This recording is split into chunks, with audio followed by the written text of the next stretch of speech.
Hello guys, आपका स्वागत है मेरे इस चैनल पर। तो आज हम स्टेबल डिफ्यूजन में टेक्स्ट टू इमेज जनरेट करके देखेंगे। इसके लिए मैं जो मॉडल यूज़ कर रहा हूँ वो है रन डिफ्यूजन FX वर्जन 10। तो आप भी इसको डाउनलोड कर सकते हैं civit.ai से। मेरे पिछले वीडियो को आप देख सकते हैं। और अगर आपके पीसी में अभी भी स्टेबल डिफ्यूजन इंस्टॉल नहीं है तो आप उसे इंस्टॉल कर सकते हैं। तो सबसे पहले मैंने ये इमेज कैसे जनरेट करी मैं आपको बता रहा हूँ। तो पहले आप टेक्स्ट टू इमेज में आइए, ये टैब है।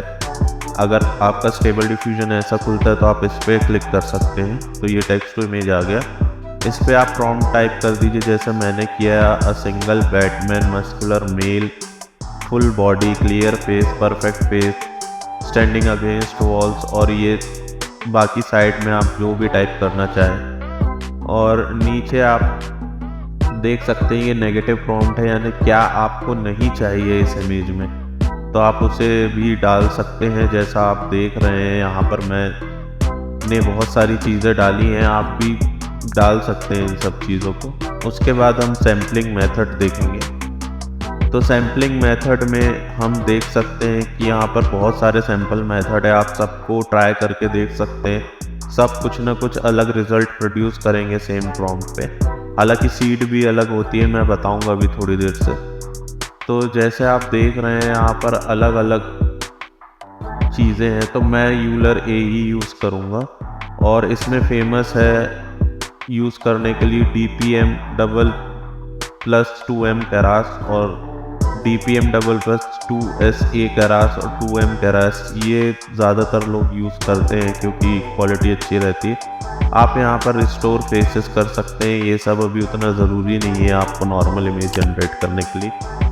बैच काउंट यहाँ पर आप जितना रखेंगे उतनी इमेज जनरेट होगी। आप इस पे लाके भी देख सकते हैं कि ये बता देगा कि आपको क्या इसका मतलब है, यानी आप कहीं भी अगर आप रखेंगे तो ये आपको उसकी डिटेल दे देगा कर्सर को ले जाकर।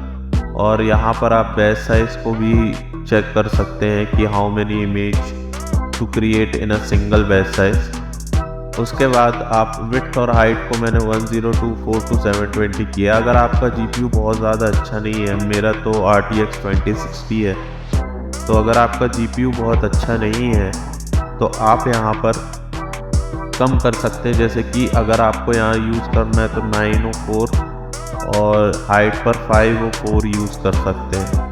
तो खैर मेरे लिए वही सही है, तो मैं 1024 और 720 यूज़ करूँगा फॉर इमेज जनरेशन। और CFG स्केल जो होता है, ये मतलब ये समझ लीजिए आपने जो प्रॉम्प्ट लिखा है अगर इसकी वैल्यू को आप बढ़ा देंगे तो ये बिल्कुल प्रॉम्प्ट को फॉलो करेगा। और अगर आपने इसकी वैल्यू बहुत कम कर दी तो ये फिर अपने हिसाब से क्रिएटिविटी के हिसाब से कुछ भी इमेज जनरेट कर सकता है। अभी तो ये 7 ही रहने देते हैं। यहाँ पर आप सीड देख सकते हैं, यहाँ पर जो सीड है वो -1 है। यहाँ -1 का मतलब है रैंडमली ये कोई भी सीड जनरेट करेगा जनरेट करने के मामले में। और ये सब आप रहने दीजिए, dynamic prompt, step animation, control net, ये आगे जाके हम समझेंगे। और बस अब आप इसको सब सेट करने के बाद जनरेट पर जैसे ही क्लिक करेंगे ये एक इमेज जनरेट कर सकता है। जैसे कि ये इमेज मैंने जनरेट की है, हम लोग एक और करके देखते हैं।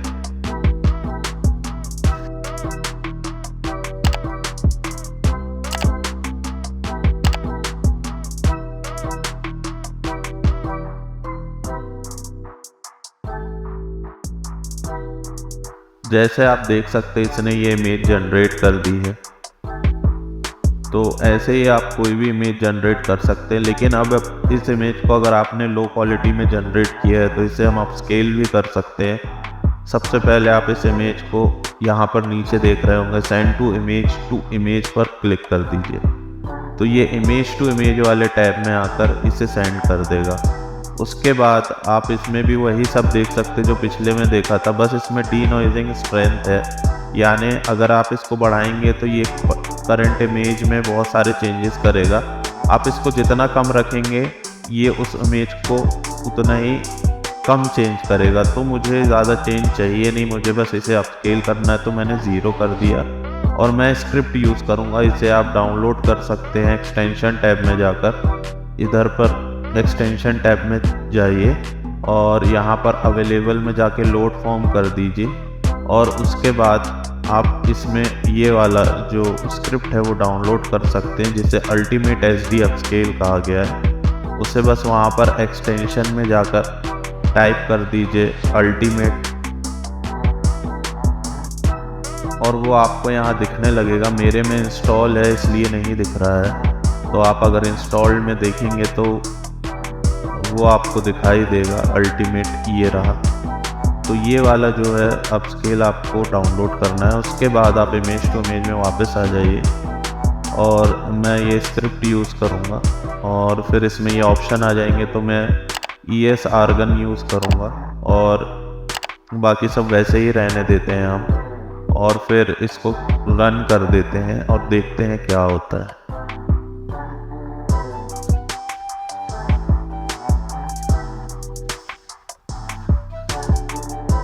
अब ये टाइल बाय टाइल उसे अपस्केल करेगा।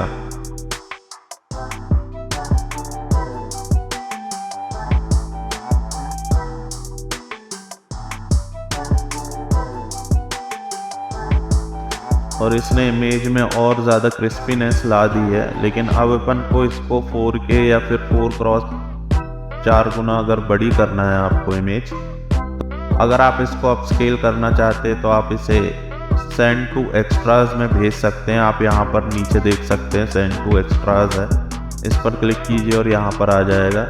इसे आप कितना रिसाइज करना चाहते हैं, 2 टाइम्स, 3 टाइम्स या 4 टाइम्स, तो मैं इसे 4 टाइम्स रिसाइज करूँगा।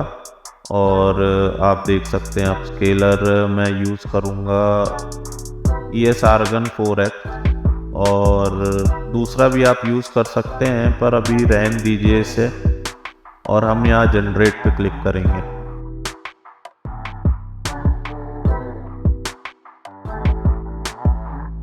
और इसने देख सकते हैं आप इमेज को अपस्केल कर दिया है, यानी अब ये इमेज बहुत हाई क्वालिटी की हो गई है।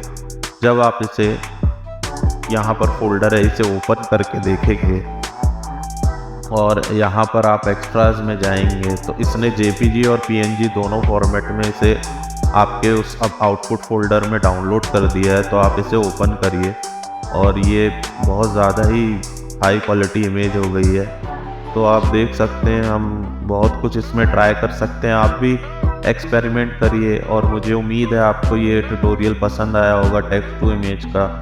और आपको कोई चीज़ अगर नहीं समझ आ रही तो आप कमेंट में टाइप कर सकते हैं। हालांकि ये बेसिक्स है, आपको पहले बेसिक्स बनना चाहिए और आप खुद एक्सपेरिमेंट करेंगे तो सीख भी सकते हैं। तो आप मेरे इस चैनल को सब्सक्राइब कर लीजिए अगर आपको ये ट्यूटोरियल पसंद आया या इससे कुछ समझ आया।